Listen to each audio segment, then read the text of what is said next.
You all may have to bear with me a little bit with this video because I'm at the tail end of a cold and I feel absolutely fine, except when I talk a lot, I start to cough a lot. So I'm really hoping that we can keep this video short and sweet.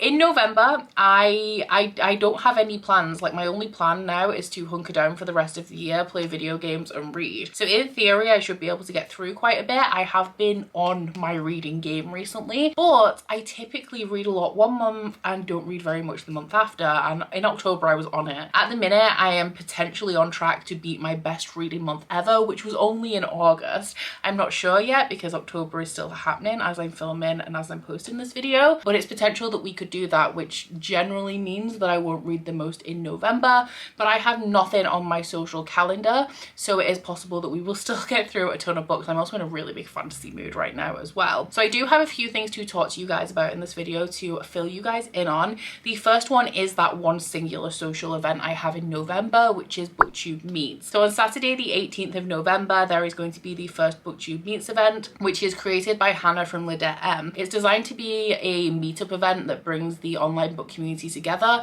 at times outside of big conventions like Yelp. But for BookTube Meets, there will be a panel, there will be like a bookshop, there is a giveaway, and on the panel will be myself, Ashley from A Frolic Through Fiction, Leanne from Literary Diversions, Gavin from How to Train Your Gavin, and Olivia from Olivia's Catastrophe. So there are tickets still available. I will put the link down in the description. They're about £15 and the event starts at 11. So if you're in the north of England, the location of the event is actually not far from the train station, so it's pretty easy to train in the morning, and then it ends like late afternoon, like 4 or 5 p.m, so you'll be able to get the train back out again as well. Just thought I would mention that, seeing as I'm going to be there, in case you guys kind of want to join us and hang out. I am also participating in 2 readathons in November. The first one I am going to be co-hosting, and that is the mixtape-a-thon. This one is a recurring readathon. It's a 2-week long readathon that was originally created by Leanne from Literary Diversions, and for this round we have a cabin theme, and it is going to be co-hosted by myself and Beth from Fairy Tale Reads over on Instagram. This one has, I think it's 5 reading prompts and 4 non-reading prompts that come together on a bingo board, and it is also going to be a choose your own adventure readathon. So you will have, for every prompt, you kind of have 2 options that you can pick from, and also a narrative that goes along with that to help you make your decisions. There's 2 ways to participate in this readathon. You can either build a TBR before you go into it, or you can pick like as you go, like choose your books as you follow the narrative. I'm actually going to do that route, so I'm not going to be putting any books on my November TBR for this readathon. I'm kind of gonna see what mood I'm in when November 16th rolls around, which I don't think I told you guys. This starts on November 16th and goes to November 29th. We're just gonna kind of see what's left on my TBR and what mood I'm in, because I discovered with the Spookoplathon in October that that is when I do my best work. It also kind of for the magical readathon as well. I wouldn't call it a mood reader, a spontaneous reader. Like, the book that comes to my head when I read the prompt is the one that I'm gonna read, and that's how I read the most apparently. The second readathon that I'm participating in is one that I participate in every year. I do it super low-key, but this is the first year that I'm actually going to participate a little bit more properly, because I don't have a Bookopoly TBR or anything to worry about, and that is the Clear Your Shit readathon. So this one is created by Andy from Mouse Reads and Art, who I believe is just over on Twitter, and they come together to create this kind of like narrative readathon. Andy has just posted on their channel a guide to Clear Your Shit, which explains like the narrative so far, because this is the 4th year, but it started with like a bunch of peasants, which are the people participating in the readathon, being enrolled into this quest to save the city of Shelfler, because all of the books are falling on everybody's heads because everyone's TBR is too big. Essentially, this runs from the 1st of November right to the end of the year, and every week you will get a part of the narrative with 3 prompts. You also have a character creation card where you choose your strength, your weakness, your weapon, and that will relate to secret prompts that are released throughout the course of the readathon. And the only rule for this readathon is you can't buy any books to fulfill the prompts. all of the prompts have to come from your own TBR, because the point of the readathon is to whittle down all of the books that you own before the end of the year, like you're trying to clear your shit. As usual, I will be participating in this kind of low-key. I might not mention it in every vlog because it does run for so long. I also have a project that I'm going to be working on in November, but I am going to be participating in that as well, as always, and I would recommend you guys check it out because I love it. I love the voice of the narration of Clear Your Shit. It's really funny. Those are all of the kind of external plans that I have that are influenced by other things going on. For myself, I have my core TBR, as I always do, which I'm going to be bringing you in this video. So in October, I had 8 books that I had to read, and going into November, I have read 4 of them. So I have 4 to roll over and 2 to add on. I think 3 to add on, so I'll end up with a TBR of 7, which we're heading in the right direction if it's 1 less than it was last month. So I'll start off with telling you what my core TBR is going to be for November,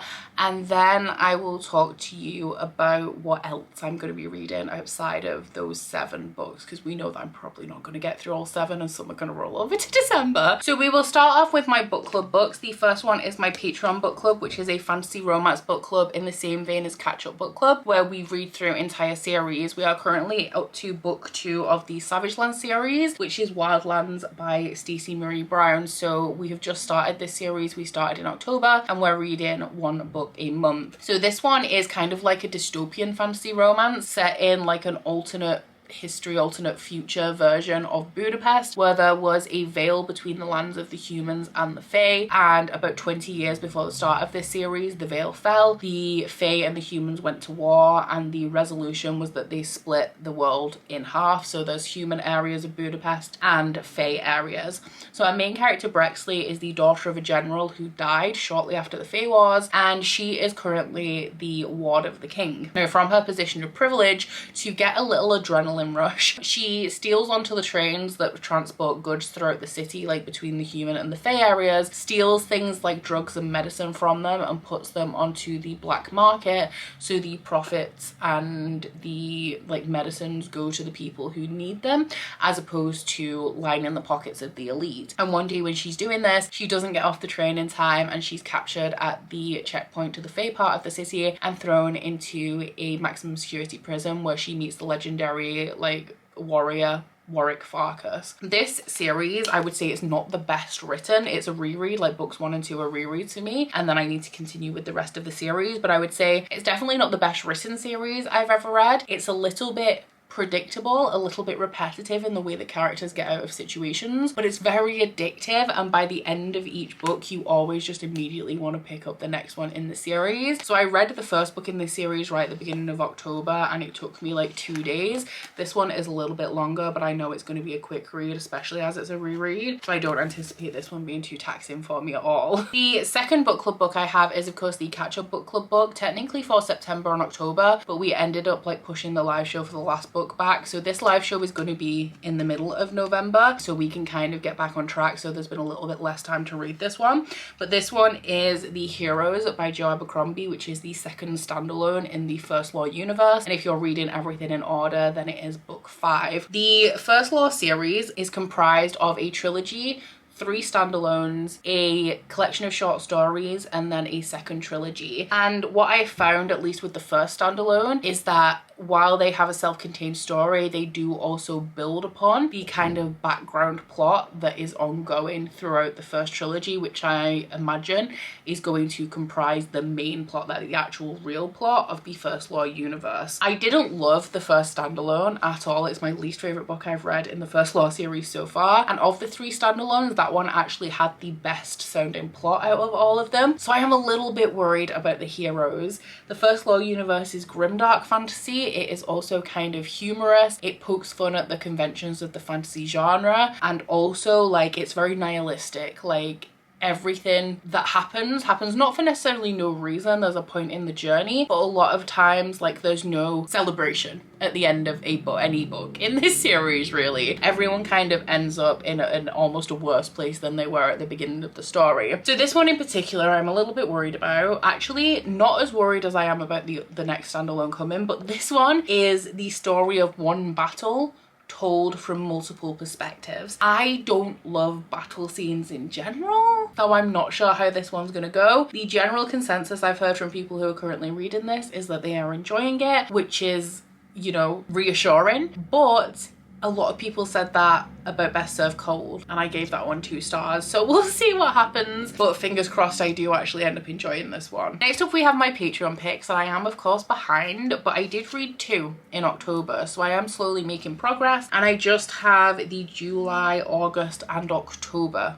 ones to get through. I'm hoping to read another 2 or 3 in November to end up eventually by the end of the year being back on track. But the July pick was, I think, Renee's pick, and that is The Book Thief by Marcus Zuzak. This one is a historical fiction. It's a standalone about a girl in Nazi Germany who is trying to save the books from being burned by the Nazis. I think that the narrator or one of the characters in here is deaf. This is a very poignant novel. It is a lot of people's favorite. It's very highly regarded. Outside of my comfort zone and my usual, but it feels like one of those that kind of transcends the genre because it's just kind of like a book that everyone loves. So I'm really hoping that I'm going to enjoy this. I feel like the atmosphere is good for the season. I feel like because of the topic it's going to be really sad, but it's like psyching myself up to experience that is proving to be a bit of a problem. The August pick I think was Farina's pick, and that is The Wrath and the Dawn by Renee Ahdieh. I'm in, as I mentioned, a massive fantasy mood at the minute, and that is making me more excited to pick this one up. This one is a YA fantasy that was very popular back in the day. It's the first book in a duology, and I think it was published in 2015. I remember when this was super hyped, and I think it was a subscription box book for either Illumicrate or Fairy Loot, like very early on. But this one is about a woman who offers to be the king's next bride, because I think every night he picks a new bride, but she then just disappears. Like, is she dead? Has she gone missing? Nobody knows what's going on, so everybody kind of lives in fear of being picked to be the next bride. But the main character volunteers herself because her sister was one of the last brides, and she wants to take her revenge on the king for whatever it is that's happened to her sister. And then the October pick I've actually just picked up a physical copy of because I found it for £2, which is surprising because I feel like it's quite an obscure one, but I found it when I was book shopping in the Lake District